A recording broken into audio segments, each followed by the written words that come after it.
The list of men in Marilyn Monroe's life is a long one. Kiss me, baby. But the only one she would never meet, and the one she would miss the most, was her own father, whose identity still remains the only unsolved mystery about her life. It's a mystery, that'll never be solved, most likely. Marilyn Monroe spent a good bit of her emotional energy trying to find out who her father was. With an absent mother and an unknown biological father, Marilyn suffered from abandonment by both of her parents from a young age. It is on this fragile foundation that she created the personality the world knew, a woman adored by men everywhere. Marilyn certainly created a character, Marilyn Monroe. They want her to only be a sex symbol, but she did say it's not a bad symbol to be. Marilyn Monroe did everything she could to find clues about her biological father in order to find him, but never did. Now, some 60 years after her death, could science solve this mystery and reveal the identity of her father and her paternal family? It's a sad story in many respects. For the first time, genetic scientists will attempt an unprecedented experiment, trying to coax secrets out of the DNA of one of the world's most famous stars, using rare samples that no one could access until now. So what we have here is the lock of hair that was taken from Marilyn's body after she was deceased. I compare them using a blind methodology. I don't know what to expect, actually. With the help of some of the world's top scientists, we will travel back in time using history and science to guide us. Who is the man who made Marilyn Monroe's birth possible? Here is the final secret of a global superstar taken from the world at the age of 36.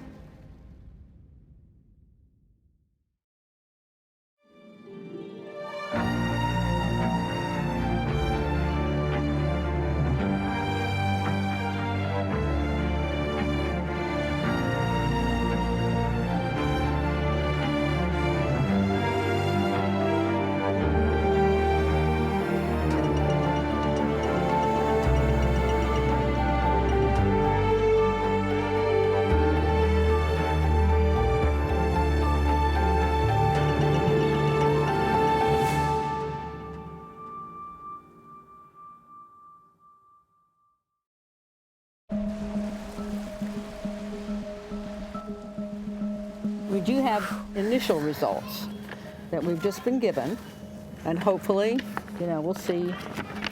We have more coming because they're going to analyze.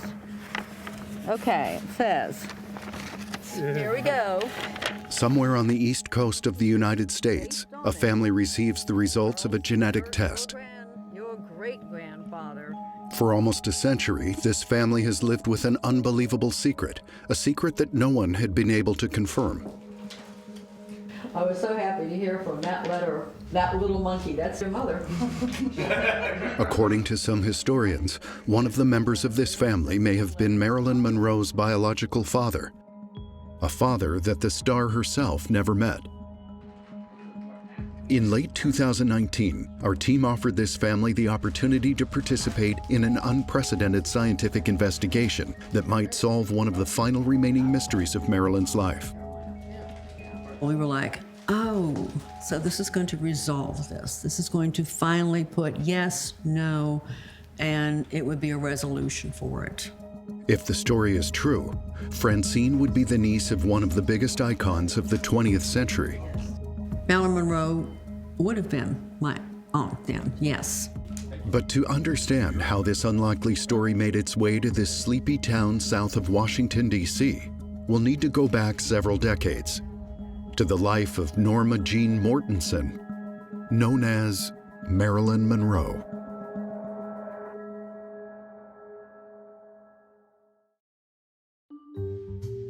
In 1956, Marilyn is at the top of her career. She is filming Joshua Logan's movie, Bus Stop. Some Like It Hot and Bus Stop are her greatest films in terms of her acting career.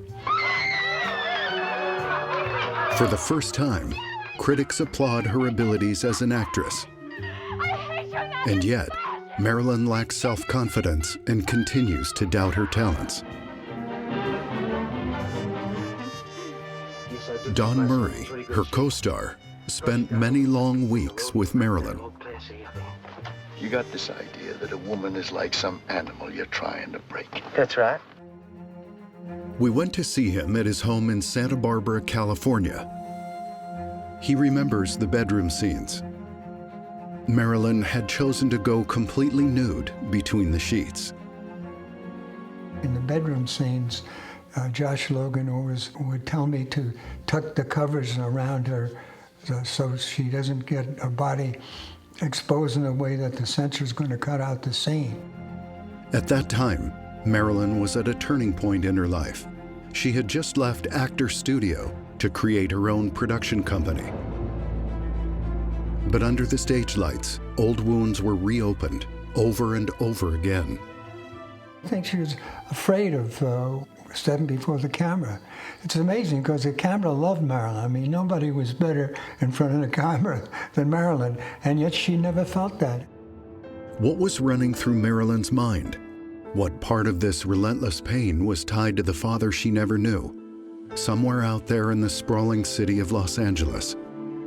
We gravitate towards structure and someone to look after us when we're kids. So to not have that, I think probably scarred her on a lot of levels and helped create these habits that she developed as an adult.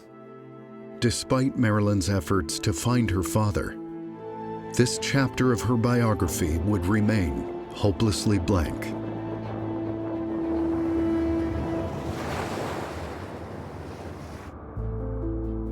"6,000 miles away from Los Angeles, in Paris, is where we met the person who surely knows Marilyn Monroe the best. Donald Spoto is an American historian. He studied Marilyn's life for some 20 years and wrote one of the premier biographies on her life, a biography that reveals the complexity of her persona. Wherever you see a red X, those are the ones she would not allow to be printed and used. The psychological pain, the disappointment of her life, the melancholy aspect of her personality owes to the fact that she had no security. Marilyn Monroe's childhood was probably pretty unhappy. Her mom had a succession of marriages that failed. There was never a husband in the house for Marilyn to look up to. Unwanted by Gladys, her unstable and seductress mother, Norma Jean was legally born to a known father on June 1st, 1926. Although they were separated, Gladys made sure that her current husband, Edward Mortensen, was listed on Norma Jean's birth certificate. This is where the story gets blurry and the mystery begins. It's unclear whether the father who ran off even before she was born was her father. It's amazing to me that we don't know who Marilyn Monroe's dad was. It's a mystery, that'll never be solved, most likely. In reality, Gladys didn't have the slightest idea as to the father's identity. Marilyn would thus grow up with a father who was completely non-existent, until one day in 1933.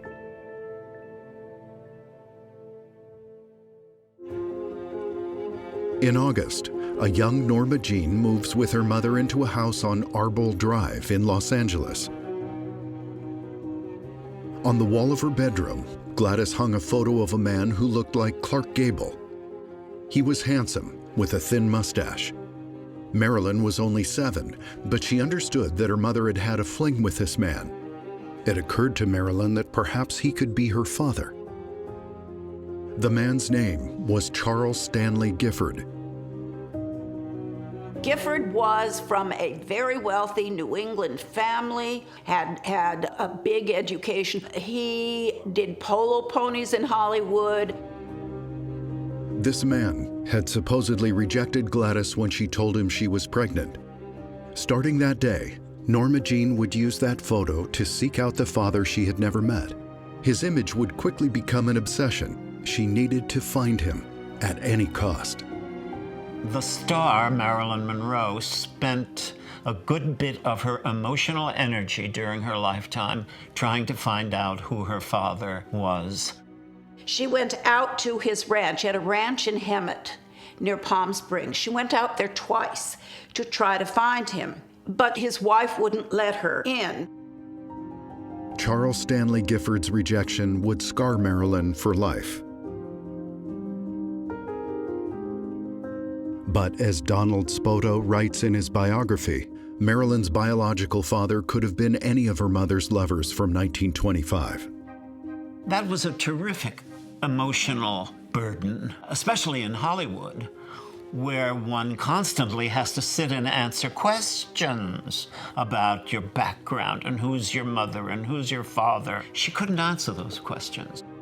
Nobody knows who the father is, and I don't think we'll probably ever find that out. Unless we exhume the graves and do DNA testing, and I don't think anybody's going to do that. We will need to get Marilyn Monroe's DNA and then compare it to the other piece of the mystery, Gifford. Though he passed away in 1965, Charles Stanley Gifford's family still lives in the U.S.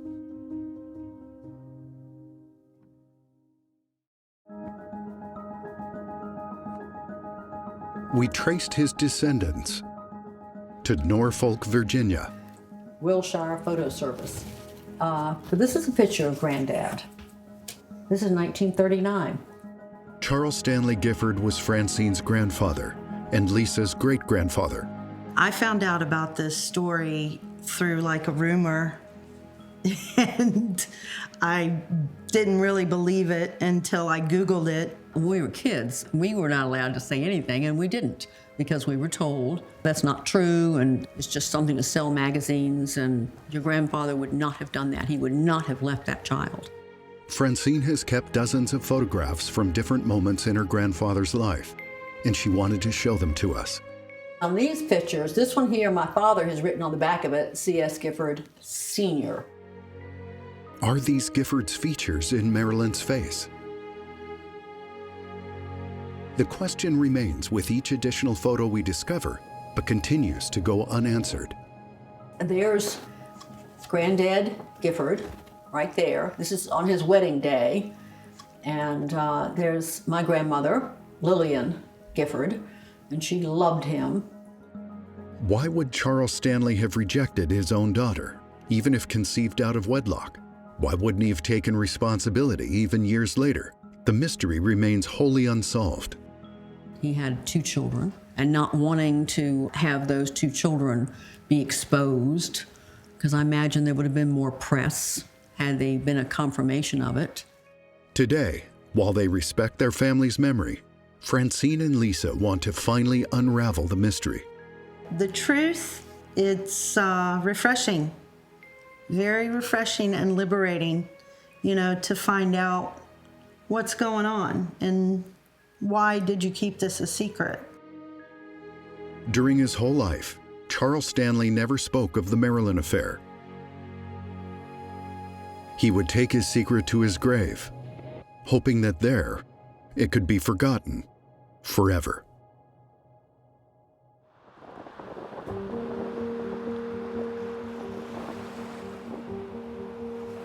Norma Jean would never meet her father, and her mother Gladys was not around much either. The relationship between Norma Jean and her mother was tortured at best. Her mother was distant. She really wasn't in Marilyn's life very much, except in her early life, which Marilyn didn't remember that well. Shuffled from foster family to foster family, 8-year-old Norma Jean landed at Grace Goddard's house, her mother's best friend. That move would change the young girl's life forever. She saw this beautiful little child, Norma Jean, and she thought, you'll be a star. We'll make you into a star. Norma Jean already had a role model, bleach blonde Jean Harlow. Grace coaxed her to turn her adoration into imitation. Norma Jean's loneliness was drowned out by immense ambition. to become a Hollywood star. Marilyn Monroe seems to have had a great desire to become successful, and she seemed to be quite willing to reshape herself. Very valuable stuff here. Not much remains from Marilyn's teenage years before her incredible transformation. We found one item that Donald Spoto has carefully preserved.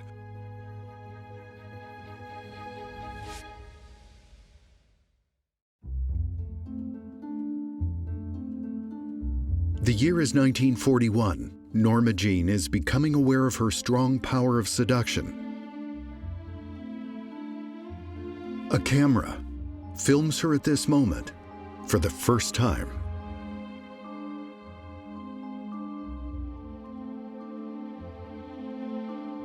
The extraordinary footage shows Norma Jean at the age of 16, maybe 16, possibly 15, and a few friends and family. It looks like a holiday gathering or a party or a picnic or something.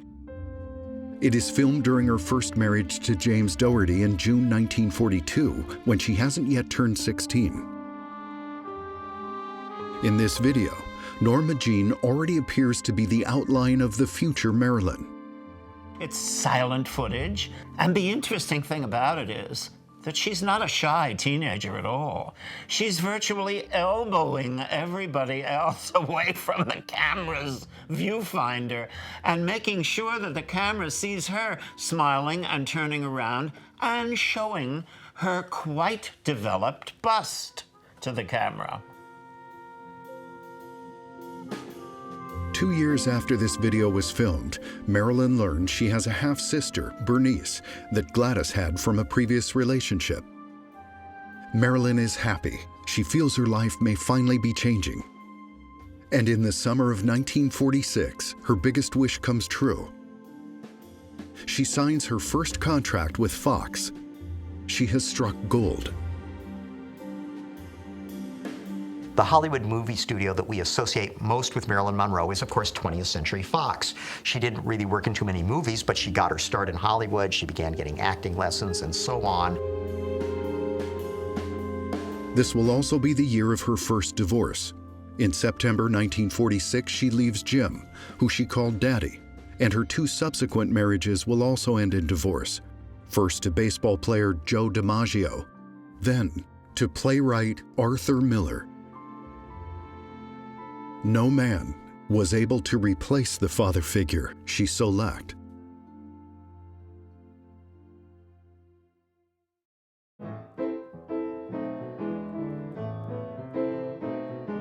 To attempt to find Norma Jean's DNA so many decades after her death, we head to Los Angeles, her hometown. There we find Greg Schreiner, an American pianist who has one of the biggest collections in the world of objects having belonged to Marilyn. Some of them may still contain the star's DNA.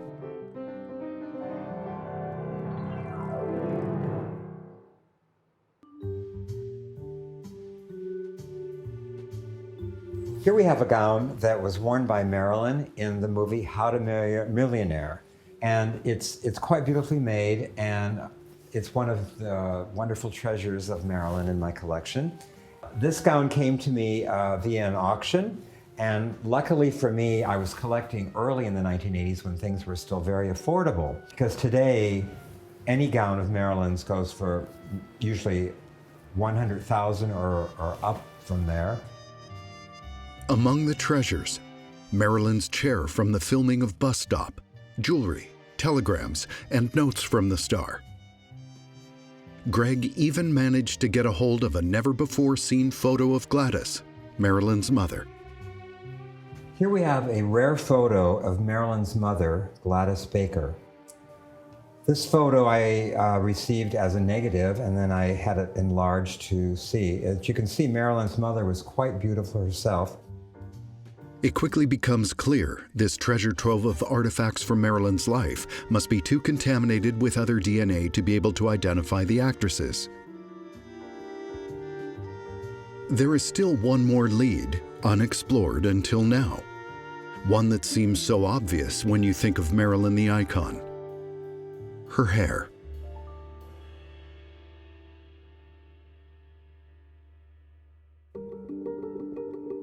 After Jean Harlow's sudden passing in 1937, Marilyn built her persona around becoming the new blonde bombshell. It would be a long road, but a spectacular transformation. Her original hair was brown and very kinky. And she's doing a commercial very early for a soap company, and they say they can't use her unless she straightens her hair and dyes it blonde. And that's where the blonde hair came from. In the spring of 1946, a brunette Marilyn goes blonde. But that's not enough. She'll need to undergo minor plastic surgery to seal the deal. She had beautiful skin, beautiful eyes, nice facial features, but she had a bump on her nose, and she had a double chin, and they weren't attractive. She, in many ways, kind of invents a whole new look for the 1950s, the blonde bombshell. Norma Jean quickly learns how to build a persona, one that works well on men. Even if her father rejected her, she'll find a way to control the rest through careful strategy. Marilyn certainly created a character, Marilyn Monroe. And she could be Marilyn Monroe, and she could not be Marilyn Monroe. She could walk around in New York City, for instance, and no one would notice her. When I first saw her, she was like one tone of beige color. Her hair was beige. Her skin was beige. Her sweater was beige. Her skirt was beige. She didn't wear stockings. Her legs were the same tone. And then my father later explained that Marilyn was not very tall, and she learned that one tone would make her appear taller. She was smart.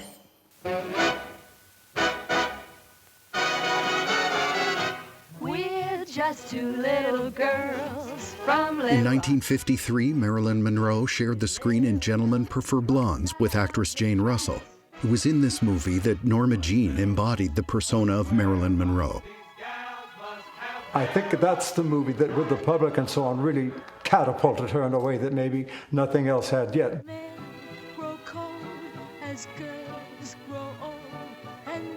George Chakiris was the dancer in Marilyn's numbers, and he never forgot her charisma. These rocks don't lose their shape. Diamonds are a girl's best friend. If Marilyn Monroe is sitting there, you know that she's sitting there. Something special is in the room, and more special than anyone else in the room. They want her to only be a sex symbol, and she's so much more than that. But she did say it's not a bad symbol to be. Marilyn had won over a new audience.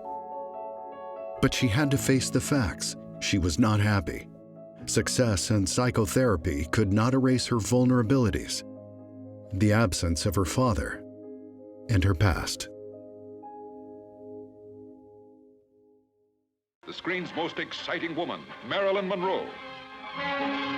Marilyn's hair fills the screen in all her films. In films like The Misfits, River of No Return, and The 7-Year Itch, she lit up the screen. Is it possible that some strands of her iconic blonde hair have been preserved until today, providing a trail to Marilyn's DNA? It just so happens that a very peculiar sort of collector lives in the US. His name is John Resnikoff, and he owns the largest collection of hair in the world. I started with my hair collection about 30 years ago. It was kind of almost a joke. A friend of mine needed to raise some money to buy a big Kennedy collection, and he had this hair collection, believe it or not, in his mother's basement. And I said, how much for that? And I ended up buying it, and I've been building on it ever since. A consultant for many auction houses as well as for the FBI, Resnikoff has built his reputation on the provenance of his collection pieces. His collection is perfectly documented. In an enormous safe, thousands of hairs of celebrities are housed. John F. Kennedy, Beethoven, Napoleon, Abraham Lincoln, and Marilyn Monroe. John was able to obtain them from two very reliable sources. One sample came from Marilyn's hairdresser, Robert Champion. The other was sold to him by the last person to get close to the star, her embalmer. The embalmer's name was Alan Abbott, and he contacted me and told me what he had, and he checked out as the guy who actually worked on Marilyn's body after her death. Both for the embalmer and Marilyn's hairdresser, John Resnikoff has no doubts as to the origin of these samples. I can take a microscope and measure the thickness of the hair. I could compare the color, but what's most important is the history, the provenance, where it's been. And once I'm confident I have solid provenance, that's when I will add something to my collection. If a laboratory can extract DNA and find a link with one of Gifford's descendants, the result will be irrefutable. A DNA match doesn't ever happen by chance. John leads us to his workshop to select the hairs that will be analyzed by the lab. So what we have here is the lock of hair that was taken from Marilyn's body after she was deceased.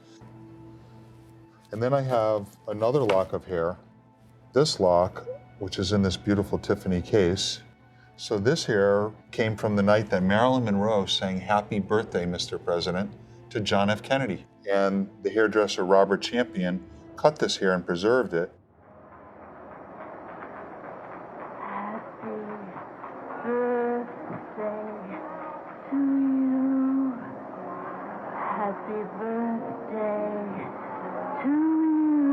The date is May 19th, 1962. It is Marilyn Monroe's last major public appearance before her death. Happy birthday to you.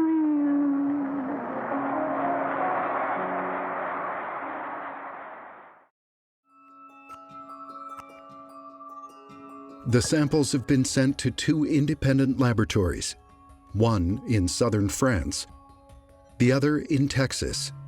The labs do not know the source of the hairs. In Huntsville, some 60 miles north of Houston, sits a research facility capable of deciphering damaged DNA in human hair or body hair.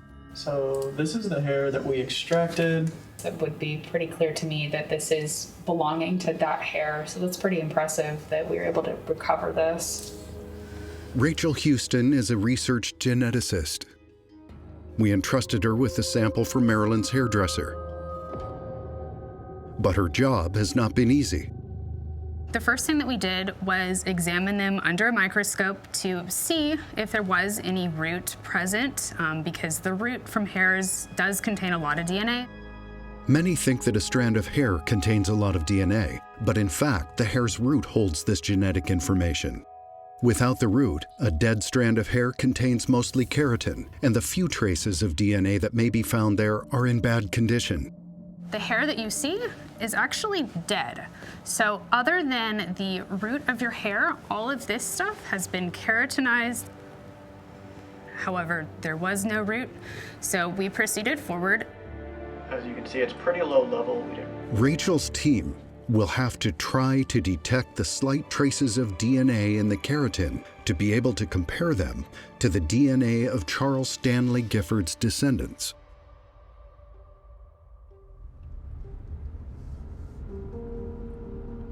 Norfolk, Virginia. Francine, Charles Stanley Gifford's granddaughter, and Lisa, his great-granddaughter, would do anything to shed light on the family mystery. Was their family member Marilyn Monroe's father? Finding family is kind of an exciting thing. That's genealogy. My father was all into that, really into that. So I guess it's just finding family. You never can have too much family to love, right? The DNA sample will be taken in Tim's office. Tim is the Giffords' maternal uncle. This moment is important for their family. This test is the only way to distinguish between a legend and an actual family secret. I would be surprised if it was negative, but I wouldn't be terribly disappointed. It's possible, definitely possible. Using a kit, Francine and Lisa take several samples It's the mouth, right? before sending them anonymously to our laboratories. The untold story of Marilyn Monroe's father may be somewhere here in one of these tubes.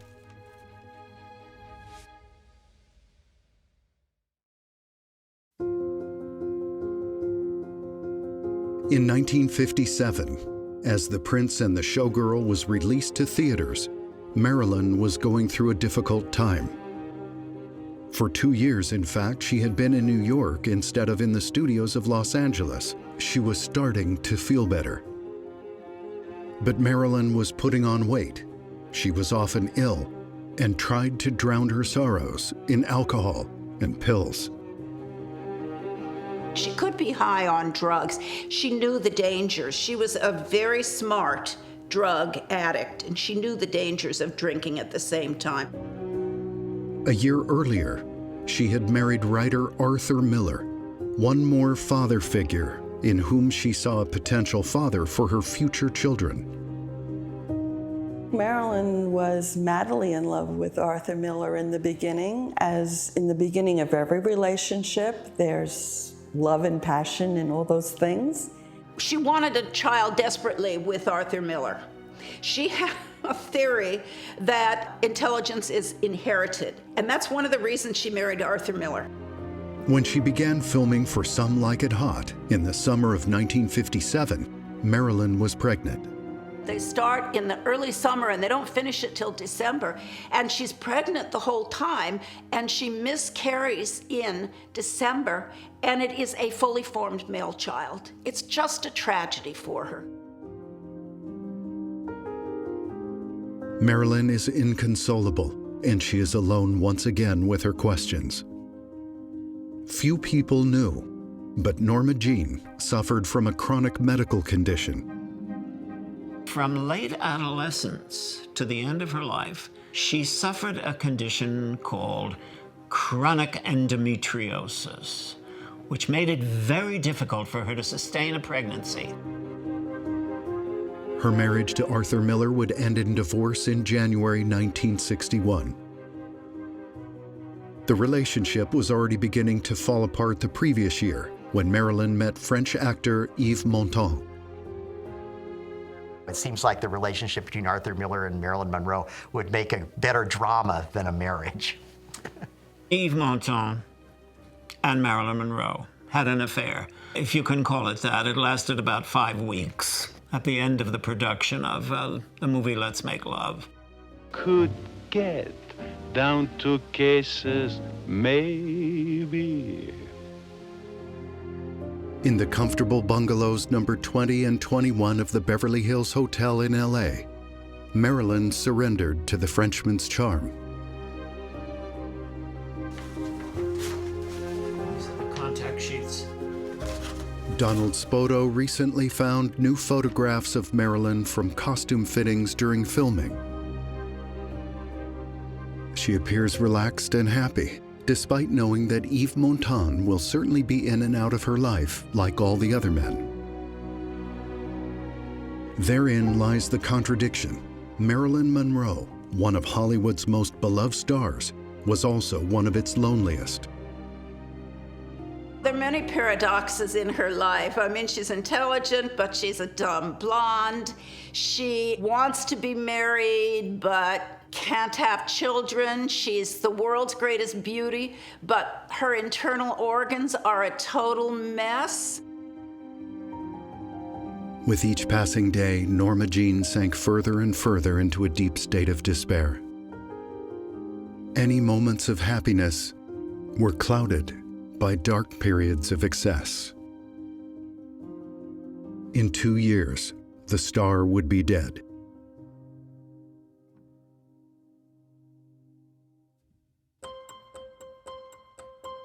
In Toulouse, France, our second sample, from Marilyn's embalmer has been received. The Genomic and Anthropologic Center, a national research center, has a lab dedicated to old DNA. It is one of the world's most innovative. Their head researcher, Ludovic Orlando, has many successes under his belt, including deciphering the DNA in 50,000-year-old woolly mammoth hairs and even hair from a 700,000-year-old horse. So why not give human hairs a shot? It's actually an unusual case because we typically work with bones, teeth, those types of remains from skeletons. Ludovic has accepted this almost impossible mission to find DNA fragments in these few hairs, whose origin is unknown to him. The reason we decided to be part of this is because the first time scientists were able to sequence DNA from individuals who lived 4,000 years ago, they managed to do it using just a few hairs. So we know it's possible. The teams get to work right away. Researcher Andin Seguin led the painstaking DNA extraction process. Once we clean them, we will rinse them as carefully as possible, and then we will add an enzyme solution that will break down the proteins and thus completely dissolve the strand of hair. This clear liquid contains all that's left of the hairs. If DNA was present, it is now floating inside these tubes.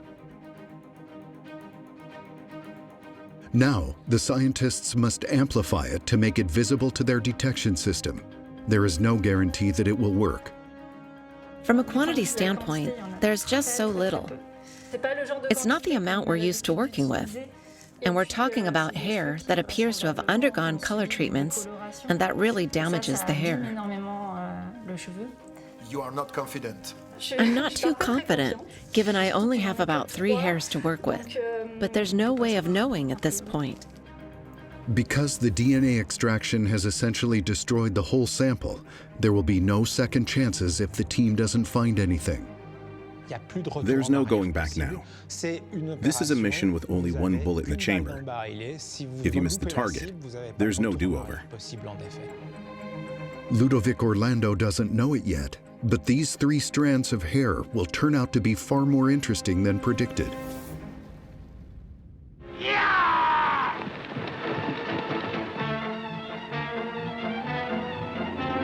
In July of 1960, Marilyn began filming her last movie, The Misfits, written for her by Arthur Miller when they were still together.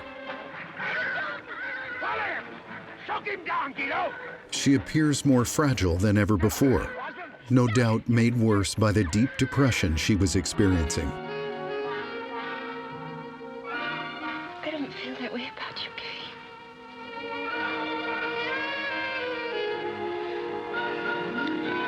Well, don't get discouraged, girl. You might. She's very brilliant in The Misfits. Totally not a dumb blonde. Totally a dramatic actress. You belong to Gay? I don't know where I belong. Combine these outstanding talents in a shattering story of people caught in a flood of emotional cross-currents. And the result is The Misfits. But The Misfits is not a box office success. Television has taken over as the dominant form of mass entertainment, and Marilyn Monroe is never going to be a television star. She's far too great for that. During this time, Marilyn was relying heavily on psychotherapy. But frequent sessions with her psychiatrist were not enough to calm her anxiety, nor was the cocktail of pills she was taking. Marilyn took pills to stay awake, pills to go to sleep, pills to relax. Doctors filled her with so many pills. The people who should have helped her the most, especially her third husband, and her psychiatrists, and I put that word in the plural, were not helpful at all. In fact, they were destructive. They wanted to control her and define her and own her. Alcohol, sleeping pills, and antidepressants were now part of daily life for a star who was fading further and further with each passing day.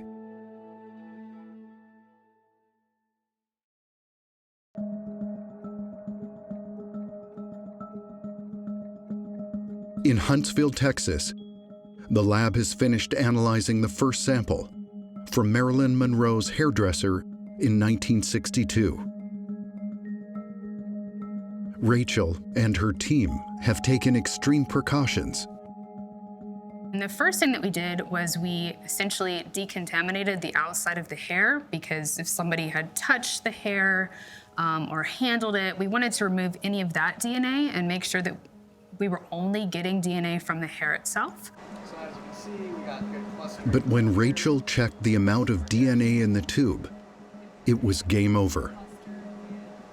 The hair from Marilyn Monroe's hairdresser doesn't contain anything the lab can use. Now, all hope hinges on the sample sent to the lab in France. The sample taken by Marilyn's embalmer a few days after her death.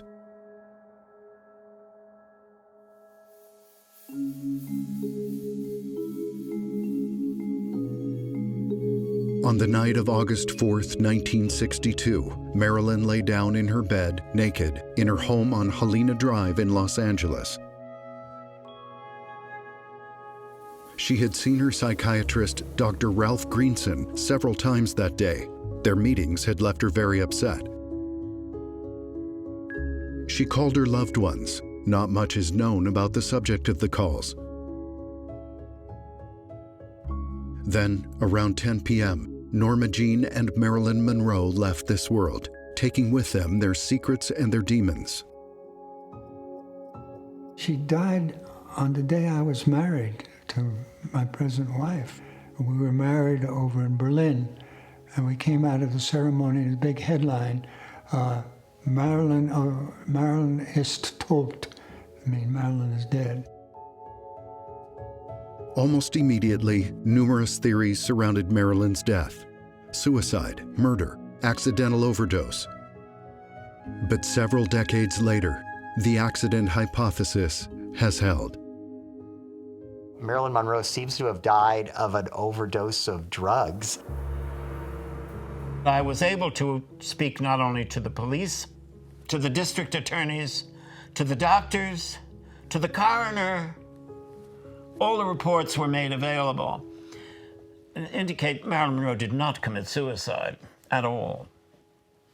She died at the hands of two people who were really there to help her: her psychiatrist and her housekeeper.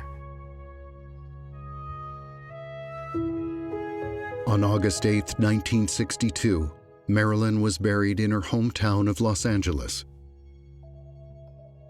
The man she thought of as her father, Charles Stanley Gifford, was not in attendance. But 60 years later, a few hairs may be able to reunite them.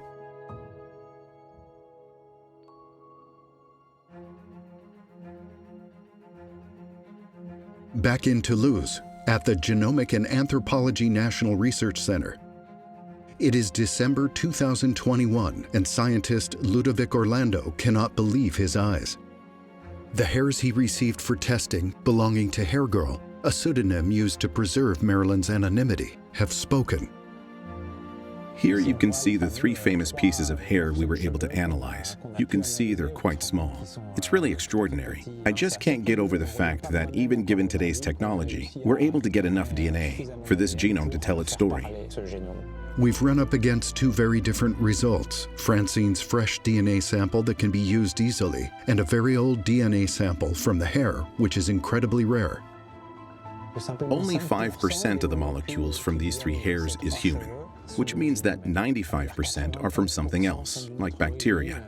These bacteria, or microorganisms, contaminated the sample after Hair Girl's death. You can compare it to Francine's here, in pink. And you'll see that we've got more than 98% DNA molecules. The 1 or 2% remaining are likely DNA from food residue in the person's mouth who gave the sample. Will the 5% of human DNA be enough to sequence part of Marilyn Monroe's genome, her genetic makeup and lineage? Well, 5% isn't 0%. And since we're targeting billions of sequences, well, 5% of billions of sequences would give us enough sequences to identify a significant amount of Hair Girl's DNA. The small amount of human DNA in the hairs is then put through high-speed sequencing to read each letter of the strands of DNA. The results surpass the team's expectations. From the sample, 22% of the star's genome can be decoded. This is impressive, given the low quantity of DNA initially found in the sample. This incredible feat is a first in the world. The door to Marilyn Monroe's deepest secrets may now be open. In the 22% of the 3 billion letters, what we see is there is a signature typical of someone whose lineage is European, actually. This lineage is very common in North America.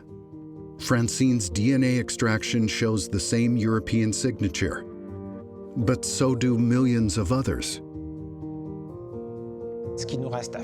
What we still need to know is the DNA that we obtained from these 3 hairs related to the DNA from the saliva sample sent in from Francine? And so, to answer that, we're going to need to look at what text lines these 2 DNA samples have in common. If these 2 people are related, the results will be conclusive. Mistakes just aren't possible. The risk of a false positive is about 1 in 46 billion. I compare the 2 DNA sequences using a blind methodology. I don't know what to expect, actually.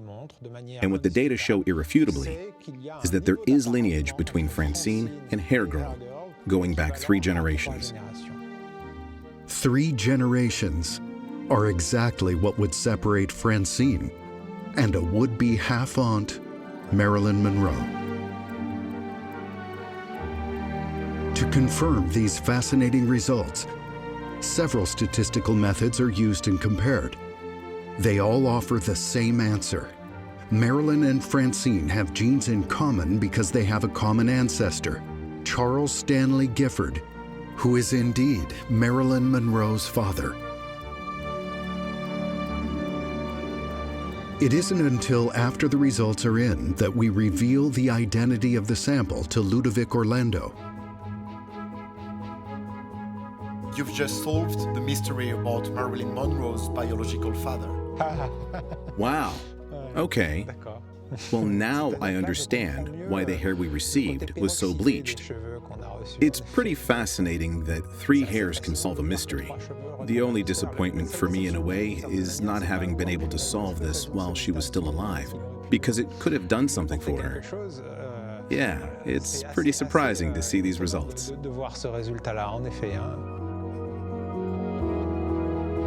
By cracking Marilyn's gene sequence, we could even find other intriguing information, like her odds of having certain diseases, or the origins of her distant ancestors. It's time to go back to the US to give the news to Charles Stanley Gifford's descendants, Marilyn Monroe's new family.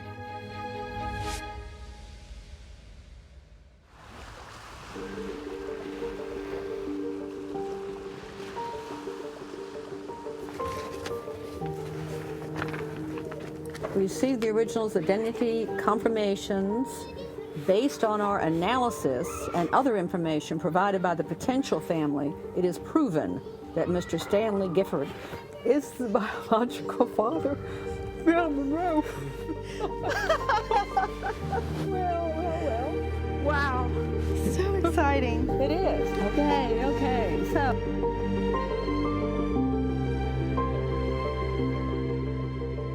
I got goosebumps. Okay, we want another spot in front of your house. Marilyn's niece, right? When they hear the news, Francine, Lisa, and the whole Gifford family can't hide their excitement. In addition to revealing a major mystery of Marilyn's life, a huge family puzzle has been finally solved. I really have no idea how it would change, or even if it would change. Just knowing is exciting to me, and that's all I really need. I don't, need anything more than that. It's a sad story in many respects. It's sad they couldn't have gotten to know each other. It's sad that I don't know how the story could have been rewritten, Marilyn is gone, but the last page of her biography has been written now, ending almost 100 years of mystery surrounding her origins.